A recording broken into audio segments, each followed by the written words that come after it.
You see, I find flaws in the system, and I have my opinion on things because I have first-hand experience, and there's nothing worse than fake people, the ones that pretend they know what they're talking about, the ones that think they have the right to talk about something, but really they have no experience, and because they have no experience, they always get found out in the end. You know, it's a fact of life. I've sort of got my own analogy on things. How can I explain it? Everybody wants to be a cage fighter, but no one wants to get a black eye. Everyone wants to be a gangster, but no one's prepared to go to prison. And everybody wants to be a bodybuilder, but no one wants to do a diet. If you think about that analogy, it's true. Now, you see, when I left jail in 2008, I actually had to steal prison clothes because I didn't have anything. I had a cousin who was an alcoholic who was looking after all of my belongings, and he phoned me when I was in jail and said to me that he got broken into and it was all my stuff that coincidentally got nicked. So I literally had to steal prison clothes. I had £80, which is what the prison give you the day you leave. And, I had to go back and stay with my nan and start all over again. Now they say that you go to prison and the purpose of that is to get rehabilitated. But I don't see how that's possible. You know, when you're in prison, you know, how can you get rehabilitated when you're playing a PlayStation 2 with Grand Theft Auto, where you're in your cell killing police officers and raping women and robbing nightclubs? Do you know what I mean? How's that rehabilitation? And then when you come out, you know, they say that you know, your time spent, you can move on. Well, I don't see how that's possible either, because every time I tried to get a job, I would tell them about my criminal record, and they wouldn't give me a job. So the only times I did get a job, let's say with agencies, I even worked for an agency loading and unloading lorries for DPD in Peterborough. That was like minimum wage, and I only got that job because I lied and I didn't tell them about my criminal record. And then I got found out, and of course I got the sack. Then I ended up working for Hotpoint Interset as customer service on the phones, and again I lied about having a criminal record, and somebody recognised me, told the boss, and I got sacked. I had the embarrassment of being escorted off the premises by security, you know, like I was still a criminal. And Kirsty at the time was pregnant with Aaliyah, and I couldn't do anything. You know, I even went to the job seekers to sign on, and I couldn't even sign on at the time because I never claimed enough national insurance over the last 2.5, 3 years. And the reason why that was because I was in prison.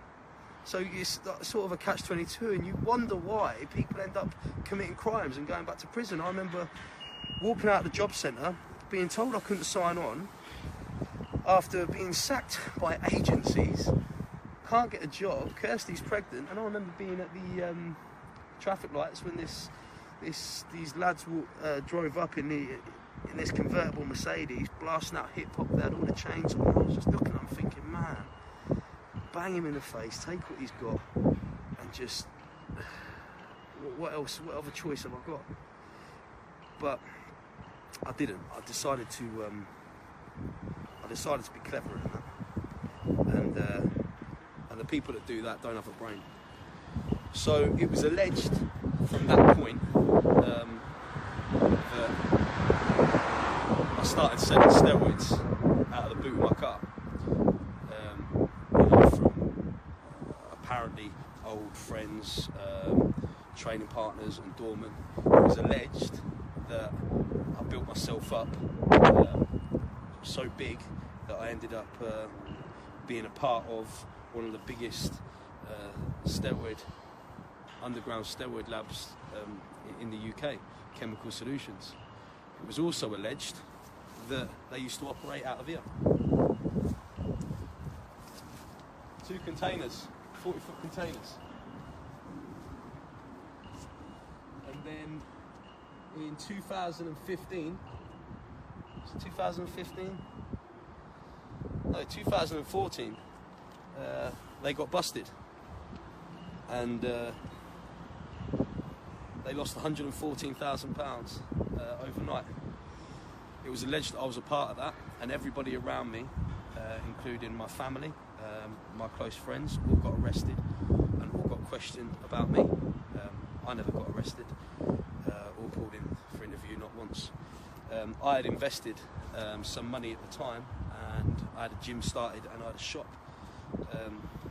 So I just sort of sat back,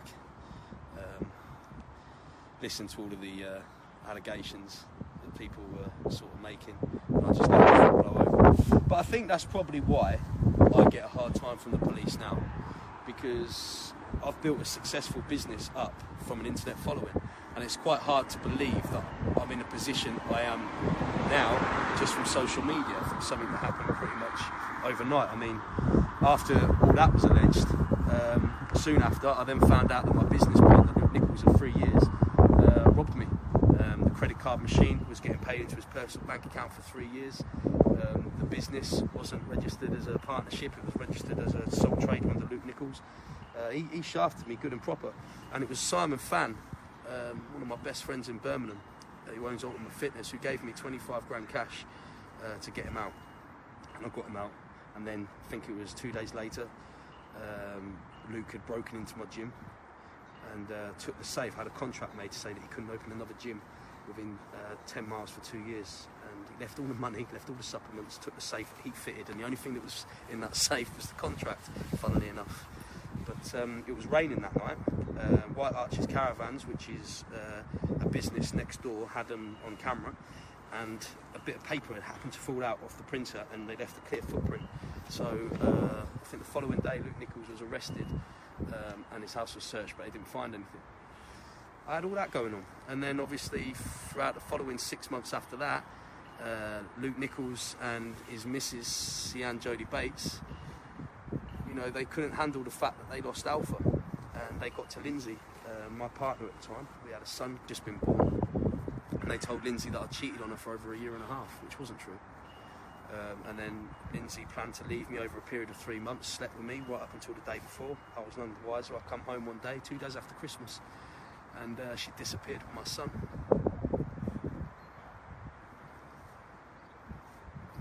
Just took him, and then left a nasty dictaphone to say that I'd been cheating on her with this woman, that woman, this woman, that woman, and Luke Nichols had told her everything, and then which wasn't true. Wasn't true.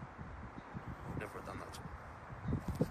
And then Luke Nichols and his wife put a message on my fan page 2 days after Lindsay left me, saying, "Ha ha ha, Lindsay left you. We told you that we would make you lose everything." So I've had pretty much first-hand fucking experience of most things. And people know me now as Aarron Lambo on the internet. Aarron Lambo has got his car towed. And they think, why is Aarron Lambo doing a movie? Well, there's a lot more to me, even before the alleged lockups and the alleged labs and all of that. There's a lot to me. And like I told you, if I can make a success out of my life, then anybody can. But do you know the most ironic thing? They talk about irony. This is where the alleged lab got busted, where the lockups were. Well, it's not an alleged lab. This is where the lab got busted. This is where the lockups were, and people thought I was involved in it. And we've got that started, and then with Luke losing Alpha, when Lindsay left me and Luke done me, I had about £90 to my name, and this is all where it happened. And how's this for irony? Now look.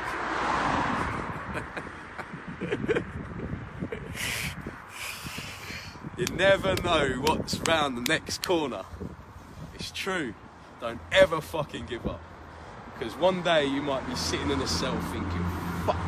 One day you might have the worst news, that you've just lost a shitload of money and you think, fuck.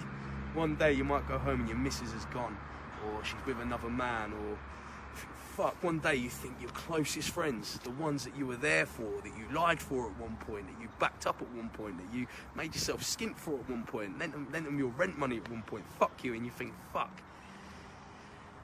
All you got to do is keep that self-belief. Fuck everybody else. Think of number one. because I've never known irony like it. And I think it literally is a story that you couldn't make up, you couldn't write it. And I think that is that's what people love about Aaron Lambo. So don't talk about shit that you know nothing about. And make sure you know everything about a person before you start having opinions on it. Or make sure you know everything about a situation or about a topic before you start having opinions on it. On that note, going back to after training. After training.